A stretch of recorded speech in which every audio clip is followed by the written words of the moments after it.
Assalomu alaykum. Sizlar bilan O'zbek News kanali.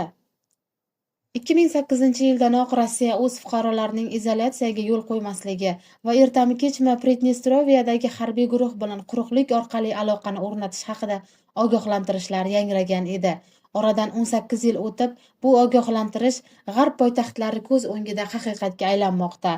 Ular sodda tarzda Rossiya Odessadan keyin to'xtaydi va muzokaralar jarayoni boshlanadi deb hisoblagan edi. Moskva harakatni davom ettirmoqda.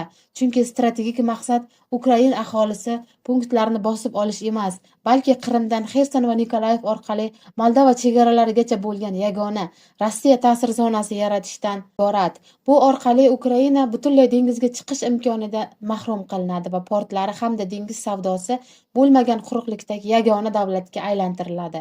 Kishinyov vahima ichida, chunki Rossiya Pridnestrovyaga nazorat o'rnatgach, mamlakatning sharqiy chegaralari to'liq Moskva ta'siri ostida qolishi anglamoqda. Buxarest Moldova chegarasi yaqinida qurolli kuchlarni shoshilinch to'plamoqda.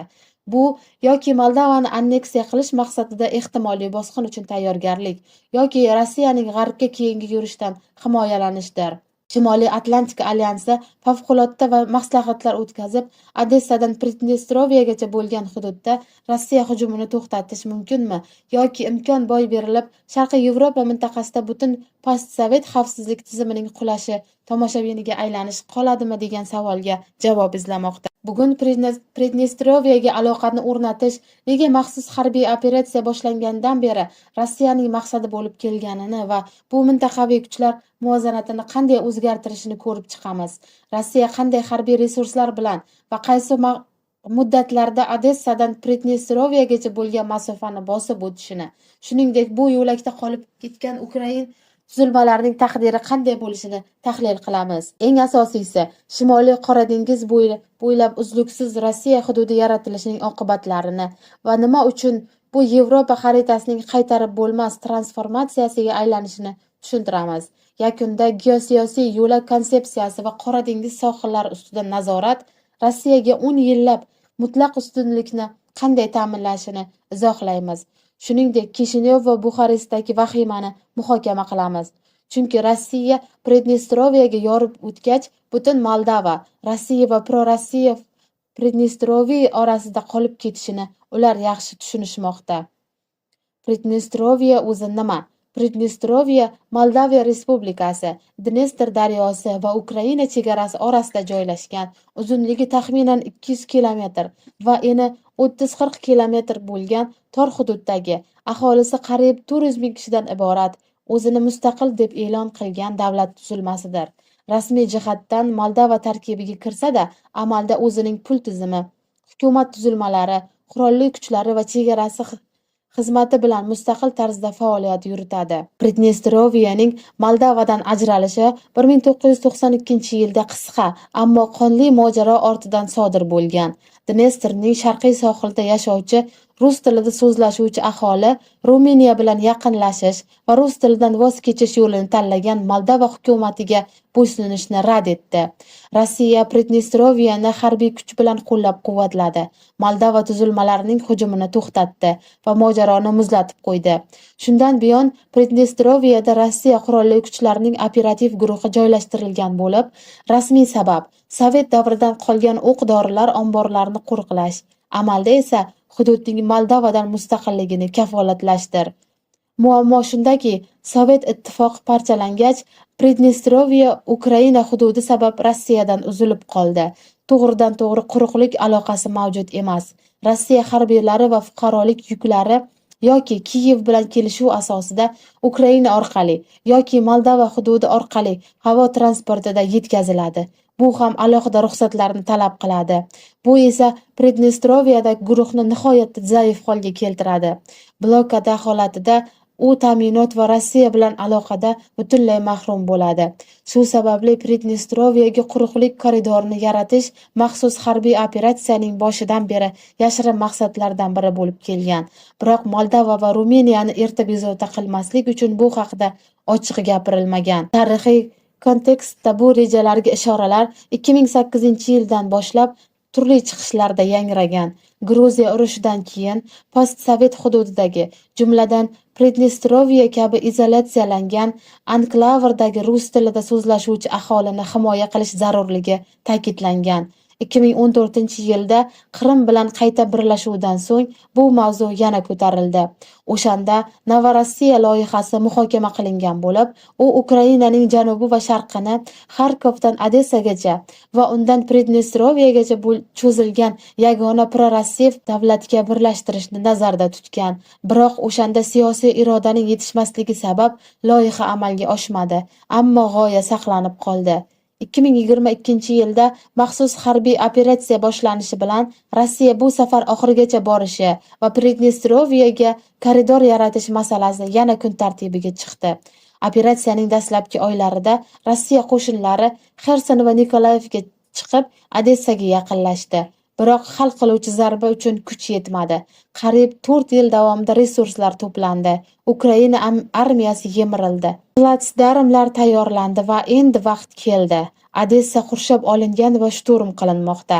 Uning qulashidan so'ng Rossiya qo'shinlari oldida Budjak deb ataluvchi kam aholi yashaydigan hududlar orqali Moldova chegarasigacha nisbatan tekis yo'l ochiladi. Bu yerda Ukrain mustahkamlanishlari zaif, zaxiralar esa tugagan. Pridnestroviyaga ulanish operatsiyasining geosiyosiy ahamiyati oddiy harbiy amaliyotdan iborat emas. Bu Sharqiy Yevropada yangi voqelikni yaratadigan burilish bo'lib, Rossiya Kavkazdan Karpatgacha bo'lgan butun Qora dengiz bo'yini nazorat ostiga oladi. Oqibatlar quyidagicha: Ukraina butunlay dengizga chiqishdan mahrum bo'ladi va qo'shnilariga tranzit jihatdan qaram quruqlik davlati bo'lib qoladi. Moldova Rossiya va prorossiyaviy Pridnestroviya orasida qisilib qoladi va amalda mustaqilligini yo'qotadi. Shimoliy Atlantika alyansi esa Ruminiya bo'ylab yuzlab kilometrgacha cho'zilgan yangi Rossiya chegarasi bilan yuzma-yuz keladi va bu yangi qarama-qarshilik chizig'ini yaratadi. Harbiy logistik jihatdan operatsiya tafsilotlari shunday: Odessaning g'arbiy chekkalaridan Moldova ma'muriy chegarasigacha masofa to'g'ri chiziq bo'ylab taxminan 150 kilometr, yo'llar oraliqlari esa 180 kilometrni tashkil etadi. Bu hududda Budjak deb ataladi. Shimolda Dnestr, janubda Qora dengiz, g'arbda Prut bilan chegaralangan tarixiy mintaqa. Aholisi kam, bir necha kichik shaharlar, Bolgrad, Izmail, Reni va ko'plab qishloqlar bor. Ularning aksariyati urush sabab tashlab ketilgan. Bu yerda Ukrain mustahkamlanishlari Odessadagiga qaraganda ancha zaif. Chunki barcha kuchlar viloyat markazini himoyalashga tashlangan. Odessa viloyatidagi Ukrain qo'shinlarining katta qismi shahar ichida, qurshovda qolgan va u qulagach asirga olinadi yoki yo'q qilinadi. Budjakda esa faqat tarqoq hududiy mudofaa bo'linmalari qolgan bo'lib, ular muntazam Rossiya qo'shinlarini to'xtata olmaydi. Harbiy tahlilchilarga ko'ra, Rossiya hujumi rejasi quyidagicha: Odessa olingach, taxminan 2-3 hafta ichida Rossiya qo'shinlari tanaffussiz g'arbga, Qora dengiz bo'yi va shimoliy tomonga yurishni boshlaydi. Asosiy kuchlar Odessani egallashdan bo'shagan 30-40 ming harbiy xizmatchi va boshqa yo'nalishlardan tortilgan zaxiralar, bronetexnika tarkibida va bir necha yuzta T-90M va T-80 BVM tanklari, mingga yaqin BMP va BTR, shuningdek artilleriya va reaktiv zalp tizimlari bo'ladi. Aviatsiya havodan himoya qiladi va Ukrain tayanch nuqtalariga zarbalar beradi. Flot qirg'oq chizig'ini nazorat qilib, dengiz orqali evakuatsiya yoki ta'minotga yo'l qo'ymaydi.